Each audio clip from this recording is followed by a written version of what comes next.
welcome to our today lecture, in which we are going to learn about John Paul II's understanding of the human person's essence. This time we will analyze two texts. First, extensive fragments of the book Considerations on the Essence of Man by Karol Wojtyła, the book which was first published in Polish in 1949 in the form of a manuscript, and whose first English edition was out in 2016.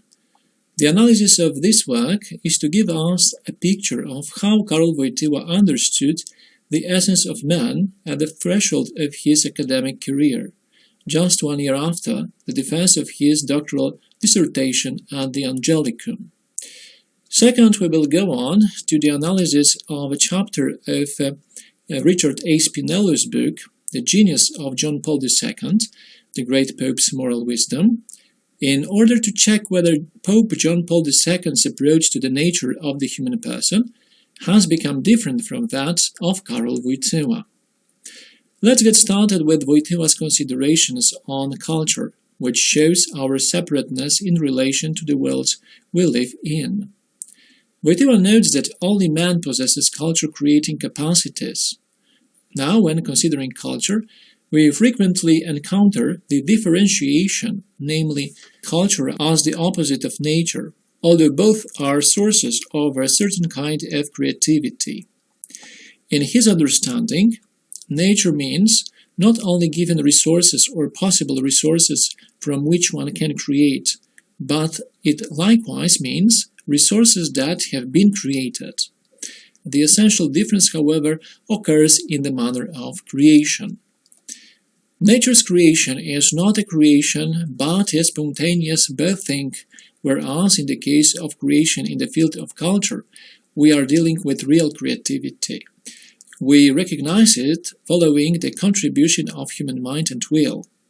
While the creations of nature constitute a kind of immediate succession of innate resources, cultural creations always carry in themselves the mark of human thought. When material means are concerned, then also in the case of cultural works, they consist of natural resources. What is more, even natural processes are used there. Nevertheless, both the resources and processes are regulated and directed by immediate contribution of thought, which is a human thought. In consequence, what we receive is a separate product. That is what the comparison between nature and culture looks like in brief.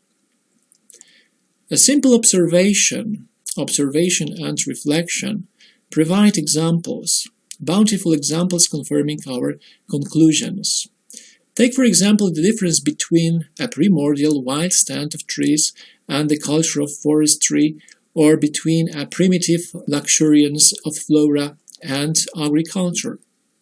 That creative contribution of human mind appears even more distinctly when we enter the field of arrangements of human life itself, for example, art, artistic creativity, science, or the field of arrangements in society, morality, and religion. Looking at all these things, not just from the perspective of how they appear, but in the light of their proper causes, we find in all of them an external expression of the separateness of the human spirit, of the human essence, from the world of inferior beings, such as animals. It is already a long time since philosophical thought captured the results of those observations in the lapidary formula genus humanorum arte et ratione vivit. The human race lives by skill and reason. This entire observation of the worlds of culture, which should constitute a kind of witness for man about his very essence, a mirror in which he recognizes his internal features, can run into a difficulty expressed, for example, in the following way.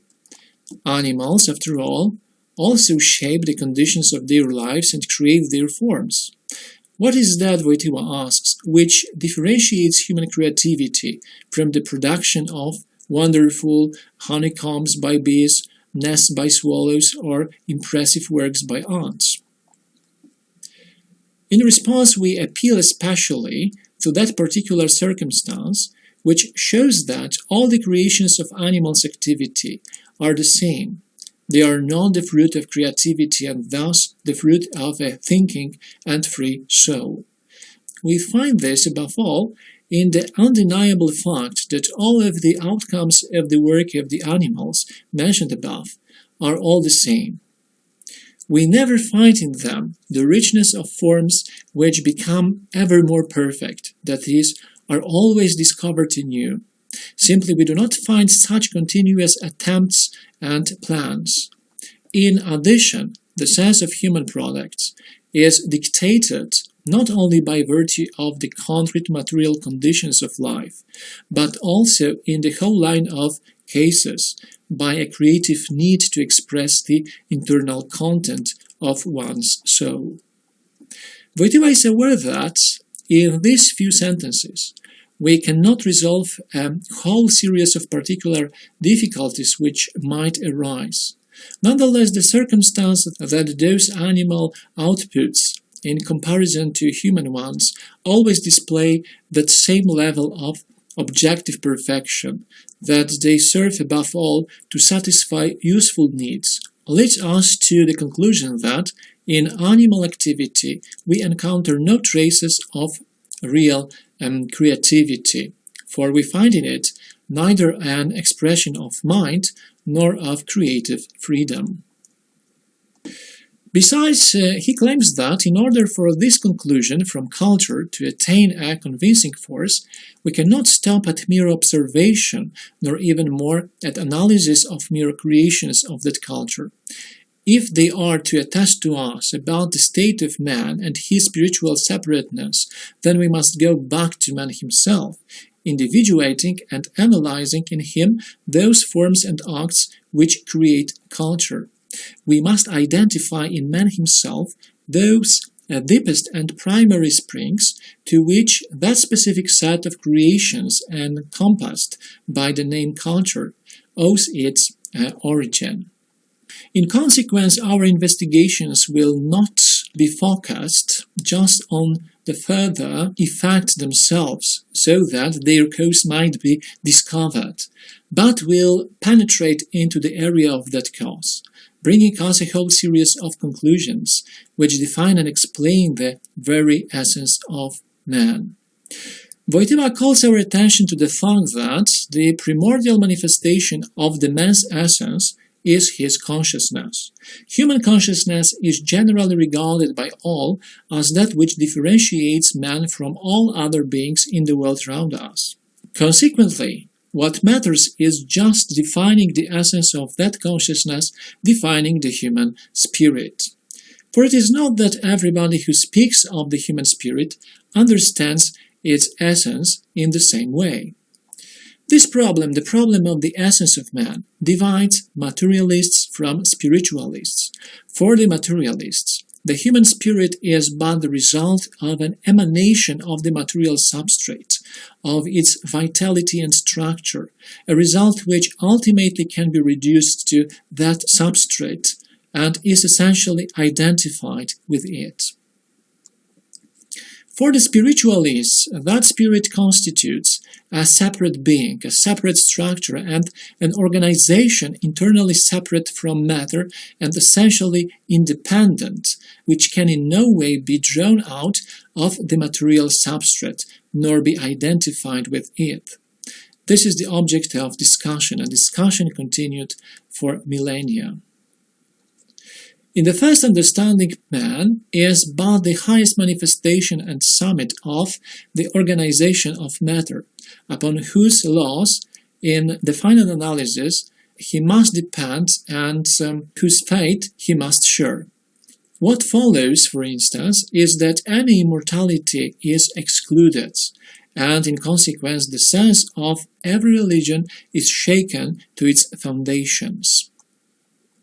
In the second understanding of the human spirit as the structure internally different and separate from matter, not identifying with it, carries the seed of immortality in its essence. Immortality is, of course, the indispensable characteristic of its essence. The fate of that immortal essence of the human spirit after the death of the body is then clearly the most important question, and religion which poses and resolves that question constitutes a most purposeful and, on the man's part, most justified phenomenon. The object of our investigation, therefore, must be the human soul, for it conceals the mysteries of the human being within itself. In its midst is concentrated that life force which in the end constitutes the essence of man. In the end, it is the same with all living beings. The soul in them always means the very source and principle of life, the source of all life manifestations. It is therefore universally valid to speak of the animal soul as well as the vegetative soul. In agreeing to such a basic meaning of the term soul, we must at the same time also differentiate between the vegetative soul and the animal soul, as well as between both and the human soul. Already comparative observation, along with some simple inference, provide us with the basis for this. The range of life manifestations and its degrees are totally different in the first, second, and the third cases. There are complete reasons, therefore, to analyze the human soul separately and to search in it for a solution to the mystery of the human essence. We deal here with the very source of all the manifestations of the life of man, of their first cause. Accepting that the soul is that first cause of all human acts, experiences, and manifestations of life, we also by this accept that they all come from it, flowing from it as from a source, and leading to it as at their proper and first cause. The whole of our knowledge of the human soul is therefore tightly based on the principle of causality. As regards the question of knowing the human soul, this principle must be applied in such a sense that we conclude to and about causes from effects. Particular manifestations of human life, particular experiences and actions of man constitute their complex of effects. The soul, in turn, is the proper and first cause of these effects. Therefore, we can with accuracy and legitimately draw conclusions about this proper cause from these effects, and not just about its existence, but also about its essence. An effect does not, after all, tell us just that a cause exists. Besides that, by its character, its essence, it attests to what its cause is like, speaks of its essence. Therefore, on this basis of principle of causality, we can construct a precise knowledge of our human soul and at the same time acquire an understanding of the essence of man. The following conclusions follow in connection with this. First, we do not come to know our souls directly and immediately in the course of some inspection or intuition, but in an indirect way, by precise and step-by-step drawing of conclusions from effects, from manifestations of human life to the sources of that life.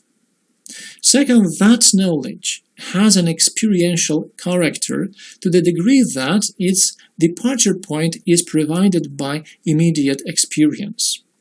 That direct experience consists of our acts and experiences. These acts and experiences must be subject to thorough and deep analysis, which reveals the proper character of these manifestations of human life.